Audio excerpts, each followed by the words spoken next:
नमस्कार, मैं लिथु मोंगचांग आपका स्वागत करता हूं हॉर्नबिल टीवी पर। आइए अभी की सबसे बड़ी खबर देखते हैं। अरविंद केजरीवाल जो दिल्ली के मुख्यमंत्री हैं हुए गिरफ्तार। अरविंद केजरीवाल को गुरुवार की रात में अधिसूचनाओं को टालने के महीनों के बाद गिरफ्तारी हुई। उच्च न्यायालय के कार्यवाही से इंटरिम सुरक्षा देने के इनकार करने के बाद उसके घर पहुंचे केंद्रीय एजेंसी के 12 सदस्यीय टीम ने केजरीवाल को गिरफ्तार किया। आम आदमी पार्टी की कानूनी टीम ने कल रात को सुप्रीम कोर्ट में तत्काल सुनवाई के लिए याचिका दायर की थी।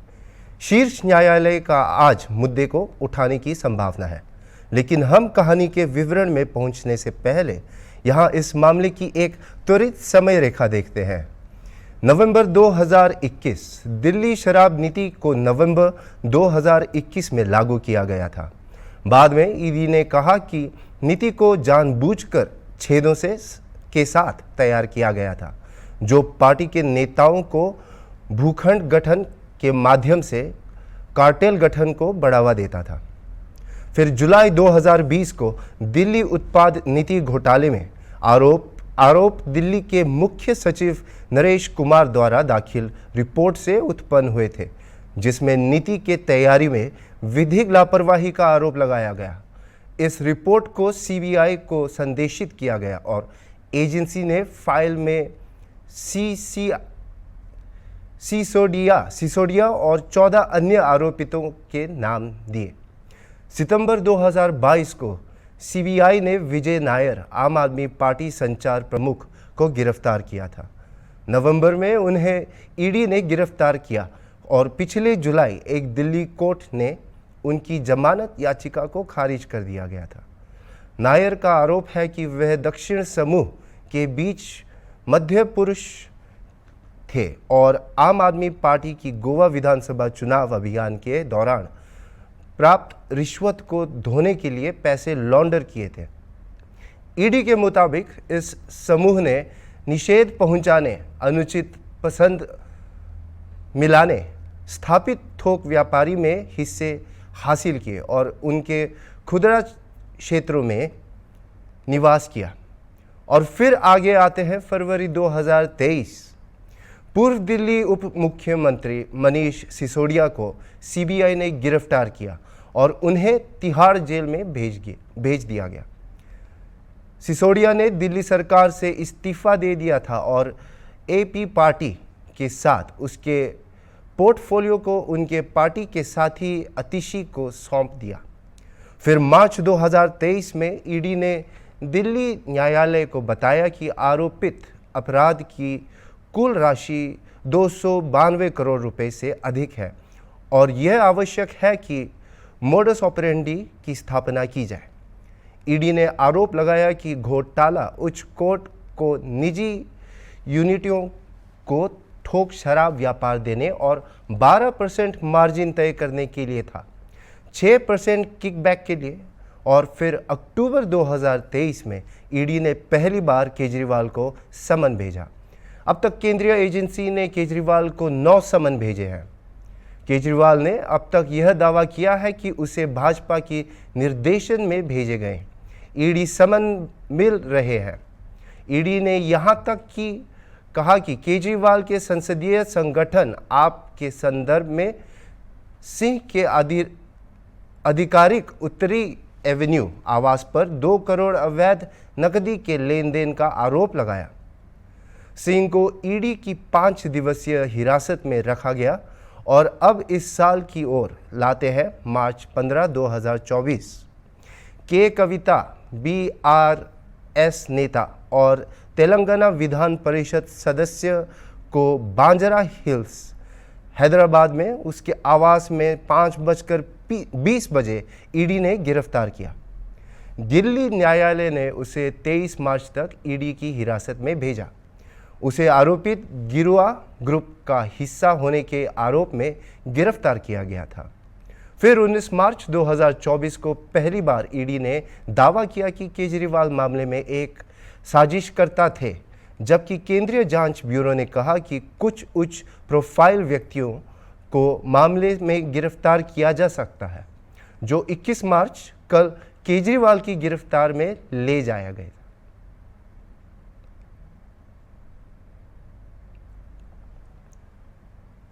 हम पहुंचते हैं दिल्ली में अब क्या हो रहा है।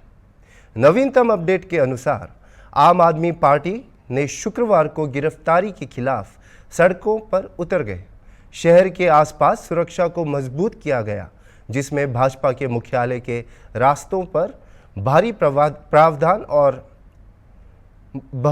बहुस्तरीय बैरिकेडिंग शामिल है। दिल्ली के मंत्रियों आतिशी सौरभ भारद्वाज साथ ही पार्टी के कार्यकर्ता प्रदर्शनों के बीच लाए गए और आईटीओ और आम आदमी पार्टी कार्यालय के आसपास धारा 144 लागू की गई है। राजनीतिक विचारधारा के साथ ही पार्टियों गिरफ्तारी का निंदा कर रहे हैं। कांग्रेस नेता राहुल गांधी प्रधानमंत्री मोदी को एक अप्रत्यक्ष संदर्भ में कहते हैं कि एक डरे हुए तानाशाह का एक मृत लोकतंत्र बनाना चाहते हैं। आम आदमी पार्टी मंत्री आतिशी जबकि भाजपा के नेतृत्व वाली केंद्रीय सरकार पर हमला करते हुए कहते हैं कि केजरीवाल जेल से भी मुख्यमंत्री के रूप में कार्य करते रहेंगे। भाजपा नेता शाजिया इल्मी दिल्ली के मुख्यमंत्री अरविंद केजरीवाल के संबंध में शराब नीति के कविता और मनीष सिसोदिया से जुड़े विभिन्न मुद्दों पर सवाल उठाती हैं। उन्हें यह पूछा जाता है कि क्या भाजपा ने केजरीवाल को शराब नीति बदलने के लिए निर्देशित किया? क्या भाजपा ने के कविता के साथ मिलकर 31 क्षेत्रों में 9 को दक्षिण के शराब माफिया लॉबी का देना का निर्देश दिया या पुलिस को उजागर होने पर वापस लेने के निर्देश दिए? उन्होंने यह भी पूछा कि क्या भाजपा ने फोन कॉल साक्ष्य को नष्ट करने के लिए भी निर्देशित किया। आइए देखते हैं। मैं तो अरविंद केजरीवाल से सिर्फ ये पूछना चाह रही हूँ कि क्या भाजपा ने आपसे कहा था कि शराब घोटाले के पीछे जो पॉलिसी थी उसको बनाया जाए, कि साउथ ग्रुप के साथ मिलकर, के कविता के साथ मिलकर उस लिकर माफिया लॉबी जो साउथ की है उसको 31 में से 9 जोन दे दिए जाए?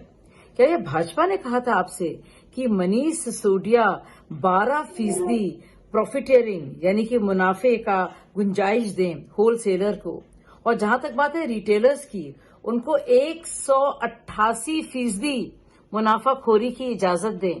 क्या ये भाजपा ने कहा था कि इस तरह घोटाला करो इससे 2063 करोड़ रुपए का नुकसान राजस्व को हो? क्या ये भाजपा ने कहा था कि कविता के साथ मिलकर आप पूरे साउथ ग्रुप के साथ संजय सिंह के घर पर ये मीटिंग करें? क्या ये भाजपा ने आपसे कहा था कि बाकायदा इस पैसे को किक बैक्स की तरह से यूज किया जाए?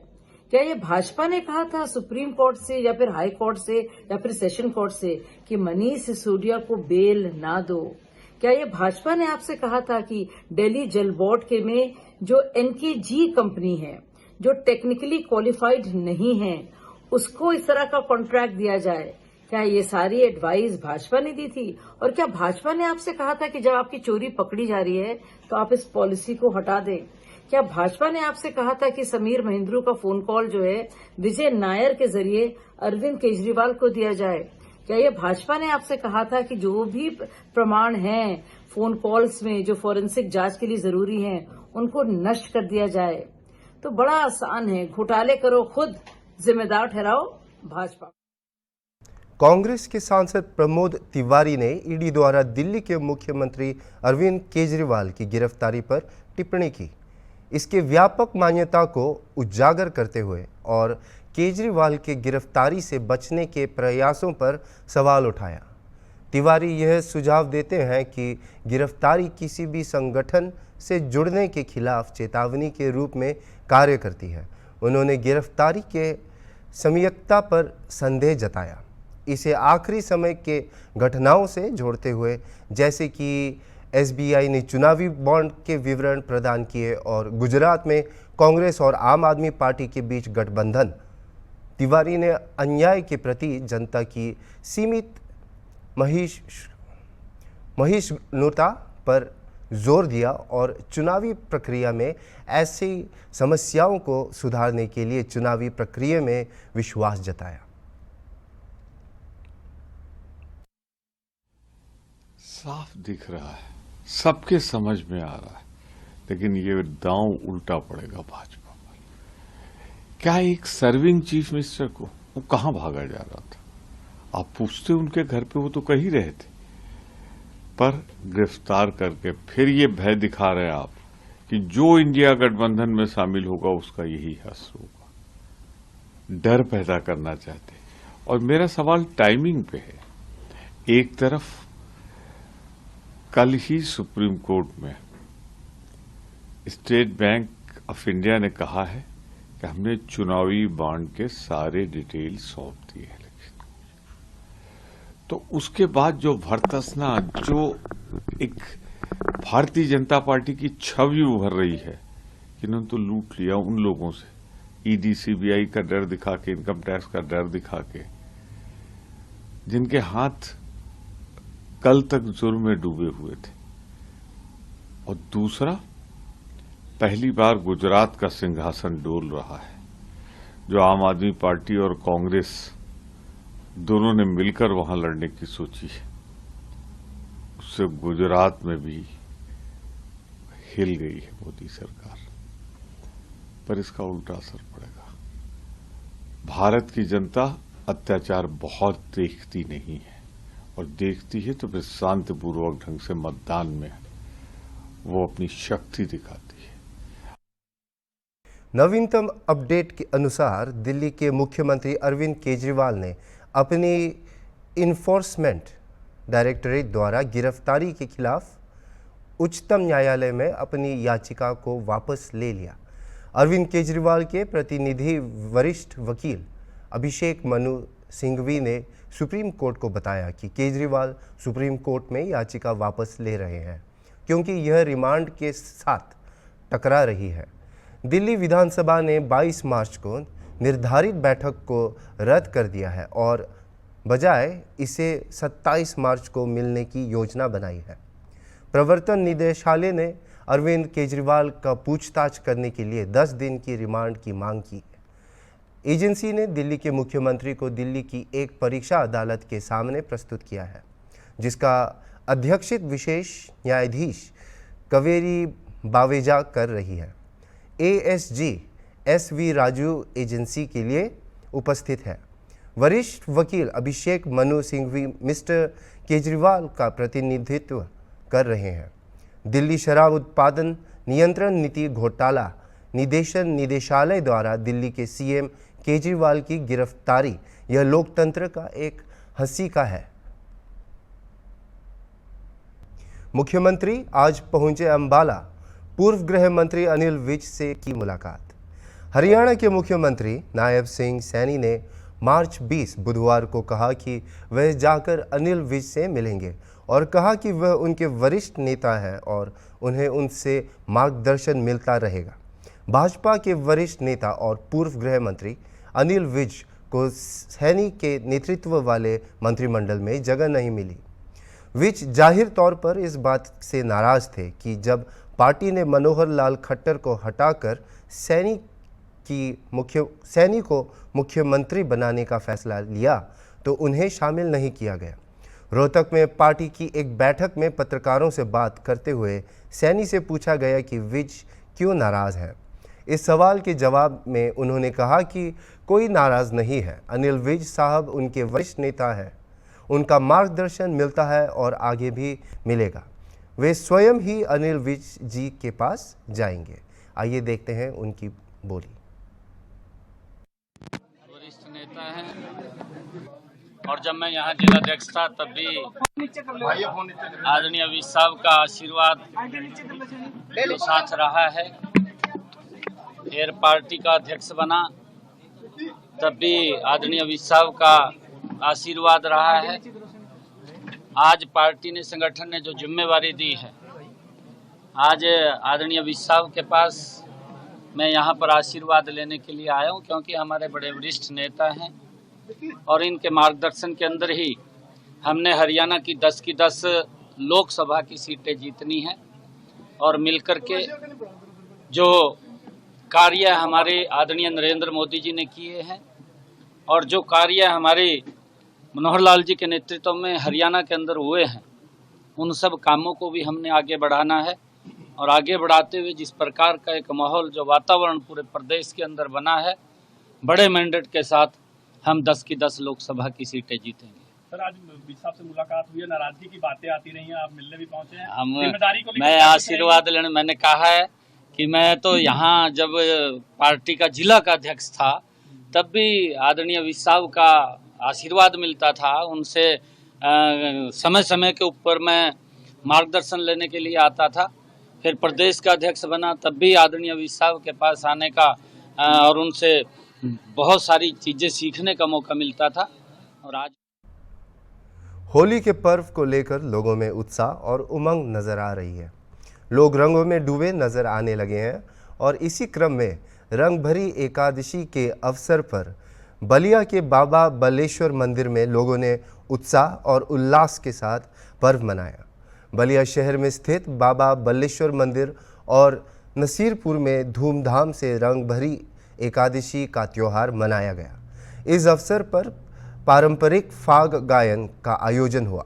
कार्यक्रम में लोगों ने फाग गायन के बीच रंगों के पर्व को उत्साह के साथ मनाया। इस दौरान लोगों ने अबीर और गुलाल से जमकर होली खेली। कार्यक्रम में शिरकत करने वाले कलाकारों को अंगवस्त्र और पुष्पमाला प्रदान कर सम्मानित किया गया।